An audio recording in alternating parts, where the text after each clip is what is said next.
PPN naik 12% dari yang sebelumnya 11%. Halah, cuma 1% aja naiknya, kata para bocil yang masih minta duit dari orang tuanya, atau para buzzer-buzzer bayaran yang kerjanya memang disuruh menyebarkan misinformasi atau oversimplifikasi terhadap isu ini, teman-teman. So, mari kita bahas.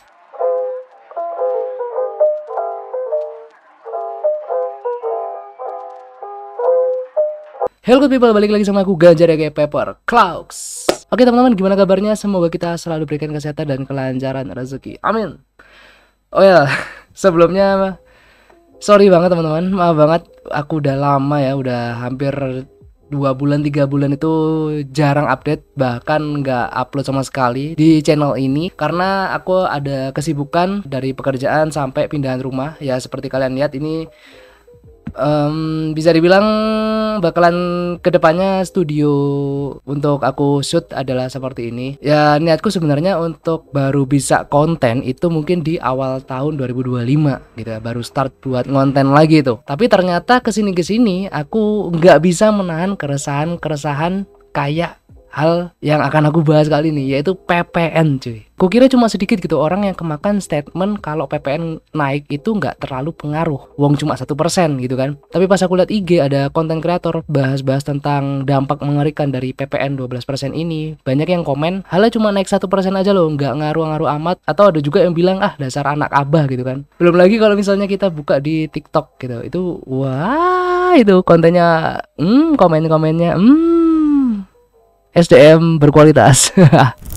BTW, sebelum aku mulai konten ini, disclaimer dulu, aku bukan orang yang expert amat buat soal ekonomi makro. Aku cuma lulusan S1 ekonomi, kemudian juga usaha masih kurang lebih 12 tahun. Ya mungkin at least aku udah merasakan, plus juga sebagai pelaku ekonomi yang berkecimpung di situ ya. Jadi diizinkan aku untuk memaparkan pakai mungkin bisa dibilang economic reasoning atau nalar ekonomi yang simple atau yang sederhana aja cuy. Oke, jadi pemerintah Indonesia itu sudah ketok palu untuk menaikkan PPN menjadi 12% per 1 Januari besok ya di tahun 2025. Dan kebijakan ini ya seperti kita lihat udah semakin kesini banyak bola liar yang berspekulasi dan banyak juga memicu perdebatan, terutama soal dampak terhadap masyarakat dan di dunia usaha tentunya. Tapi apa sebenarnya yang akan terjadi itu yang akan kita coba bahas. Mungkin video kali ini aku bahas kulitnya aja ya, aku akan coba ngasih tahu ke kalian, mungkin ada yang belum tahu. Ya semoga bisa membuka wawasan kalian ke depannya. Dampak bagi masyarakat. Kenaikan PPN berarti harga barang dan jasa yang akan kita beli itu nantinya akan jadi lebih mahal. Itu basic banget ya teman-teman. Contoh, kalau sebelumnya kita beli sepatu nih, misal harga 500.000. Nah, dengan PPN sebelumnya yang 11%, totalnya kita harus membayar sebanyak 555.000. Nah, ketika PPN besok nih jadi 12%, itu kita harus membayar sebanyak 560.000. Mungkin kalau misalnya orang sekilas dengar aja, itu bisa dibilang ya sepele gitu kan, receh. Tapi kalau ini terjadi di semua lini kebutuhan sehari-hari kita, dampaknya itu bisa terasa besar buat at least ya buat isi dompet kita cuy. Nah, daya beli masyarakat terutama kelompok berpenghasilan minim atau rendah itu pasti akan sangat berdampak. Banyak yang mungkin harus mengurangi konsumsi barang-barang yang non esensial.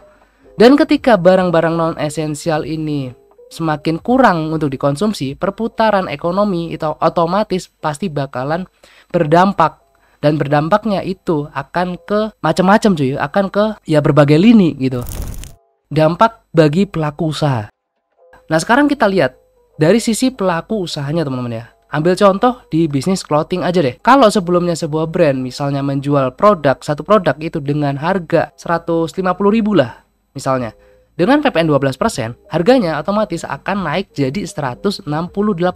Kalau konsumen merasa harganya terlalu mahal, otomatis penjualan pasti akan turun juga. Di sisi lain, produsen juga akan menghadapi kenaikan biaya produksi dan bahan baku. Karena jasa atau barang yang mereka gunakan itu otomatis akan terkena PPN lebih tinggi juga. Belum lagi kalau misalnya kita jualan di e-commerce ya teman-teman, yang sebelumnya kita tanpa e-commerce pun itu udah kena PPN 12%. Ketambahan biaya admin segala macam yang otomatis kedepannya pasti aku dalam tanda kutip pasti akan naik. Ya kemarin aja kita barusan mengalami kenaikan di Shopee, Tokped, terus e-commerce yang lain. Nah, dengan adanya 12% ini apakah akan tetap seperti itu? Menurutku enggak sih. Kalau menurutku enggak sih, pasti bakalan mereka juga menyesuaikan. Orang kita transaksi pakai QRIS aja itu tahun depan bakalan kena 12% anjir.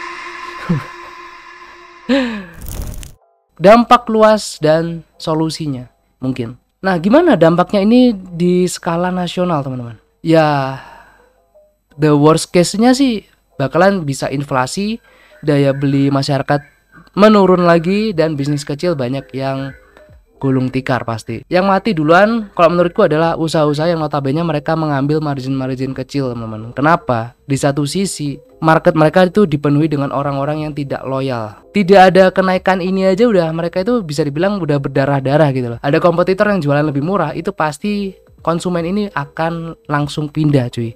Segitu tidak loyalnya para market di sini gitu. Plus mereka galau gitu kalau naikin harga akan kehilangan konsumen, nggak dinaikin mereka bakalan keteteran untuk operasional dan segala macam, yang akhirnya akan menimbulkan dua opsi untuk bertahan. Yang pertama, ikut menaikkan harga. Yang kedua, tetap pakai harga lama tapi akan mengurangi cost-pos yang lain, teman-teman. Misal mengurangi tenaga kerja, kemudian menurunkan kualitas karena mengganti bahan baku yang lebih murah jadinya, dan lain-lain lah.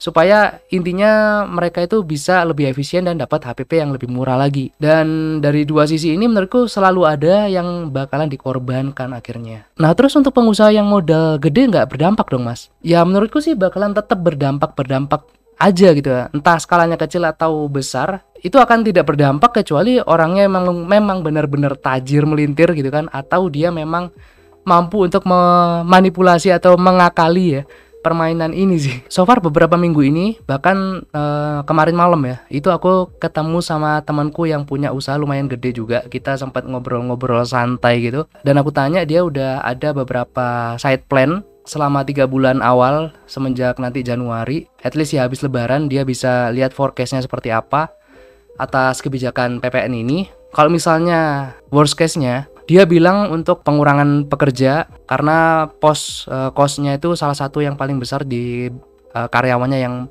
lumayan padat karya gitu. Jadi ya mau nggak mau harus efisiensi pegawai ujung-ujungnya. Kalau kata dia sih, ya kalau misalnya itu nggak subut sama metune ya bahaya pak gitu. Ya misal pendapatannya nggak sepadan gitu ya sama pengeluarannya, itu bisa berbahaya gitu kan. Apalagi buat perusahaan yang memang ya at least lumayan besar. Nah, hal-hal seperti ini tuh sangat berimpact. Nah, menurutku peran pemerintah di sini tuh sebenarnya fatal plus vital, teman-teman, untuk kedepannya nih ya. Ya, cuma yang menurutku agak disayangkan gitu ya, adalah PPN naik ini menurutku di saat yang kurang pas gitu bagi mayoritas rakyat Indonesia sekarang. Kenapa? Karena pasca Covid sampai sekarang menurutku daya beli masyarakat ini belum sepenuhnya balik lagi gitu cuy. Balik lagi aja masih belum, apalagi untuk lebih tinggi lagi itu masih menurutku masih belum cuy. Tapi kenapa kok langsung digas malah menaikkan PPN yang ibaratnya itu kena pukul rata ke semua elemen, mau yang masyarakat ekonomi rendah, middle, mau yang atas, itu mereka akan kena rata gitu loh. Ya ini cuma asumsi orang goblok aja ya, asumsiku ya. Apakah memang sudah waktunya untuk membayar hutang yang menumpuk?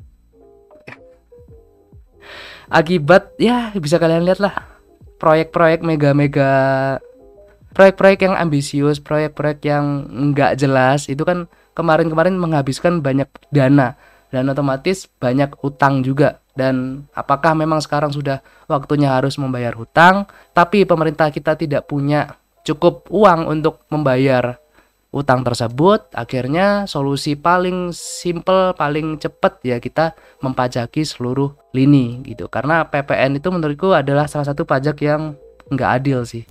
Nah, menurut kalian sendiri gimana? Bakalan ngaruh nggak nih sama bisnis atau mungkin konsumsi kalian ke depannya? Ayo kita diskusi di bawah. aku juga pengen tahu pendapat kalian tentang PPN 12% ini. Kalian mendukung atau kontra sama kebijakan pemerintah ini?